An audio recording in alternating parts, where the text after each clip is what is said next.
नमस्ते, आप लोग कैसे हैं। आशा करता हूँ अच्छे होंगे, स्वस्थ होंगे, मस्त होंगे। 2020, 21 और 22 में जो एनटीपीसी मैथ का क्वेश्चन पूछा गया था उसमें से आज हम लोग परसेंटेज क्वेश्चन करेंगे। और मेरा जो पढ़ाने का तरीका रहेगा बिल्कुल नया तरीका से रहेगा। मैं 100% गारंटी के साथ कह सकता हूँ कि आपका मैथ में आपका एक भी क्वेश्चन नहीं छूटेगा। आप लोग इस चैनल से जुड़ के एक बार देख सकते हैं, ठीक है। आपका एनटीपीसी एग्जाम से पहले आपका previous year question chapter wise complete करा दिया जाएगा, ठीक है। तो बिना देर के क्वेश्चन को सॉल्व करते हैं। आपको उसमें दिया गया है, एक व्यक्ति की आय में पहले 20% की वृद्धि हुई और बाद में फिर 30% की वृद्धि हुई, तो कुल प्रतिशत वृद्धि ज्ञात कीजिए। क्वेश्चन का आ रहा आप देख सकते हैं। क्वेश्चन का पूछा गया और आरबी एनटीपीसी में 8 फरवरी 2021 को मॉर्निंग शिफ्ट पे पूछा गया है। तो जैसे क्वेश्चन दिया उस हिसाब से लिखते जाएंगे। एक व्यक्ति की आय में पहले 20% की वृद्धि हुई, 20% की वृद्धि दिया गया। आगे आपको क्वेश्चन में दिया गया और बाद में फिर 30% की वृद्धि हुई, 30% की वृद्धि दिया गया। सबसे पहले इसको सोल्व करेंगे कि 20% फ्रैक्शन में कितना होता है। जब भी प्रतिशत को हटाएंगे 100 से भाग देंगे, 20 का 20, 20 25 100, 1/5 निकल के आ रहा। ये आपका 30% फ्रैक्शन में कितना होगा। अब इसको सोल्व करेंगे, जब भी प्रतिशत को हटाएंगे 100 से भाग देंगे, 0 से 0 कट जा रहा, 3/10 निकल के आ रहा। और फ्रैक्शन में जो होता है नीचे वाला संख्या हमेशा ओरिजिनल संख्या होता है, इसके ऊपर चेंजेस होता है, इसके बढ़ता भी है, इसके ऊपर घटता भी है।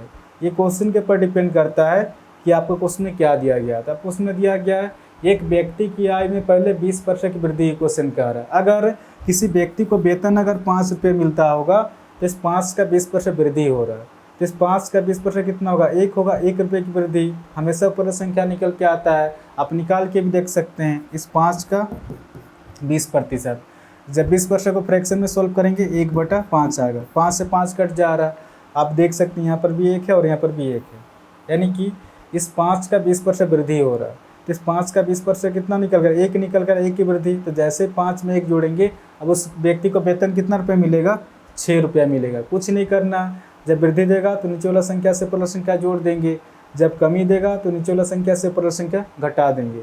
इस क्वेश्चन में क्या दिया गया, आपका वृद्धि दिया गया है, तो 10 से ऊपर संख्या 3 जुड़ के कितना हो जाएगा, 13 हो जाएगा। अब इसको सॉल्व करेंगे, 2 तिया 6, 2 पचे 10, 5 बचे, ये 25 निकल के आ रहा और ये आपका 13 तिया 39 निकल के आ रहा। अगर शुरुआत में अगर वेतन 25 रुपया मिल रहा था तब 39 रुपया मिल रहा है। कितने की वृद्धि हो रहा है, आपका 14 की वृद्धि हो रहा है। किस पर, इस 25 पर 14 की वृद्धि, प्रतिशत निकालने के लिए गुना 100। अब इसको सॉल्व करेंगे, डायरेक्ट आंसर निकल के आएगा। 25 का 25, 25 चौके 100, 14 चौके 56% की वृद्धि हो जाएगा, ठीक है। तो इस क्वेश्चन का आंसर हो जाएगा आपका 56% की वृद्धि हो जाएगा। ऑप्शन डी इसका सही आंसर होगा। 114 नंबर क्वेश्चन का दिया गया है, यदि किसी संख्या का 40% 800 है तो संख्या क्या होगा। क्वेश्चन का आ रहा आप देख सकते हैं। क्वेश्चन का पूछा गया और आरबी एनटीपीसी में 22 फरवरी 2021 को मॉर्निंग शिफ्ट में पूछा गया है। तो जैसे क्वेश्चन में दिया उस हिसाब से लिखते जाएंगे। यदि किसी संख्या का यानी कि 40% 800 के बराबर दिया गया, ठीक है। प्रतिशत में तो 40% है और नंबर में 800 है, ये दोनों आपस में बराबर है। क्वेश्चन का आ रहा अब इसको सोल्व करेंगे, डायरेक्ट आंसर निकल के आएगा। 40 का 40, 40 × 80 0, यानी कि 1% निकल के आ रहा आपका 20 निकल के आ रहा। तो क्वेश्चन आपसे पूछ रहा तो संख्या क्या होगा। क्वेश्चन का आ रहा तो कोई भी संख्या टोटल हमेशा 100% होता है। 100% के लिए यहाँ पर कितना की गुना करें कि डायरेक्ट 100% हो जाएगा, या फिर आप इसको डायरेक्ट भी सोल्व कर सकते हैं। 100% पूछ रहा, 100% के लिए यहाँ पर 2 0 बिठा देंगे तो डायरेक्ट 100% हो जाएगा। अगर बराबर के इधर हमने 2 0 बिठाया तो बराबर के इधर भी 2 0 बिठा देंगे, तो इस क्वेश्चन का आंसर हो जाएगा आपका 2000 हो जाएगा, ठीक है। या फिर जिस स्टूडेंट को समझ में नहीं आ रहा आप लोग इस तरह से सॉल्व कर सकते हैं। क्वेश्चन आपसे पूछ रहा तो संख्या क्या हो, क्वेश्चन का आ रहा तो कोई भी संख्या टोटल हमेशा 100% होता है। 100% के लिए यहाँ पर कितना की गुना करें कि डायरेक्ट 100% हो जाएगा। डायरेक्ट यहाँ पर 100 की गुना करेंगे, 100 का 100, ये डायरेक्ट 100% निकल के आ रहा। अगर बराबर के इधर हमने 100 की गुना किया है तो बराबर के इधर भी 100 की गुना करेंगे, क्योंकि ये मैथ का रूल है कि बराबर के इधर जितने की गुना करने से बराबर के इधर भी उतने का गुना करना पड़ता है। तो कितना हो जाएगा, 100 × 20 2000 हो जाएगा, ठीक है। तो इस क्वेश्चन का आंसर हो जाएगा आपका 2000 हो जाएगा। ऑप्शन ये इसका सही आंसर होगा। 115 नंबर क्वेश्चन का दिया गया है, यदि ए की आय बी की आय से 15% अधिक है और बी की आय सी की आय से 20% कम है, तो ए बी और सी की आय क्रमशः अनुपात में क्या होगा। आप देख सकते हैं क्वेश्चन अगर पूछा गया है और आरबी एनटीपीसी में 2 मार्च 2021 को इवनिंग शिफ्ट में पूछा गया है। तो जैसे क्वेश्चन में दिया उस हिसाब से लिखते जाएंगे। किसका किसका बात हुआ आपका, ए बी और सी का बात हुआ है। जब भी इस टाइप क्वेश्चन आएगा तो लास्ट वाला संख्या को हमेशा 100 मान के चलेंगे, ठीक है।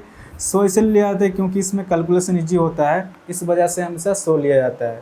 और जब भी इस टाइप क्वेश्चन आएगा तो नीचे से ऊपर की ओर सॉल्व करते हुए चलेंगे, डायरेक्ट आंसर निकल के आएगा, ठीक है। आपको क्वेश्चन में दिया गया है बी की आय सी की आय से 20% कम है, बी की आय सी की आय से 20% कम है। अगर 100 का 20% निकालेंगे तो 20 ही निकल के आएगा। आप निकाल के भी देख सकते हैं, इस 100 का 20% हमेशा 2 जीरो काटता तो कितना निकल गया, 10 दूना 20 निकल के आ रहा। अगर 100 का 20% निकाल रहे हैं तो 20 ही निकल के आ रहा। तो जैसे इसमें 20 माइनस करेंगे आपका बी का संख्या कितना हो जाएगा, 80 हो जाएगा। आगे आपको उसमें दिया गया है यदि ए की आय बी की आय से 15% अधिक है, क्वेश्चन क्या आ रहा है, ए की आय बी की आय से 15% अधिक है, यानी कि इस 80 का 15% अधिक क्वेश्चन पूछ रहा है, ठीक है। जब भी प्रतिशत को हटाएंगे 100 से भाग देंगे, 20 चौक के 80, 20 पचे 100, 5 तिया 15, 4 तिया 12 अधिक, ठीक है। तो जैसे ही 80 में 12 जोड़ेंगे आपका ए का संख्या हो जाएगा आपका 92 निकल के आ रहा है। आगे आपको क्वेश्चन पूछ रहा तो ए बी और सी की आय क्रमशः अनुपात में क्या हो, क्वेश्चन क्या आ रहा, रेशियो में पूछ रहा, ठीक है। तो रेशियो का मतलब ये होता है कि आपस में जितना कटेगा उतना काट देंगे, ठीक है। 2 से 2 चौके 8, 1 हासिल 2 छक 12, ठीक है। 2 चौके 8 0, और ये आपका 2 पचे 10 0, फिर से कट रहा आपका 2 दूना 4, 2 तिया 6, 2 दूना 4 0, ठीक है। 2 दूना 4, 1 हासिल 10, 2 पचे 10, ठीक है। यानी कि 23, 20 और 25 निकल के आ रहा। तो इस क्वेश्चन का आंसर हो जाएगा आपका ऑप्शन ए, इसका सही आंसर होगा। तो आशा करता हूँ आज के बाद जब भी इस टाइप क्वेश्चन आएगा तो आप इसको इजीली सॉल्व कर सकते हैं। इस चैनल को आप लोग सब्सक्राइब कर सकते हैं, कुछ ना कुछ तो नया सीखने को ज़रूर मिलेगा। और हाँ, कमेंट करके भी ज़रूर बताएं कि आपको क्वेश्चन समझ में आ रहा है कि नहीं, ठीक है। तो आज के लिए इतना ही, फिर नेक्स्ट वीडियो मिलेंगे। धन्यवाद।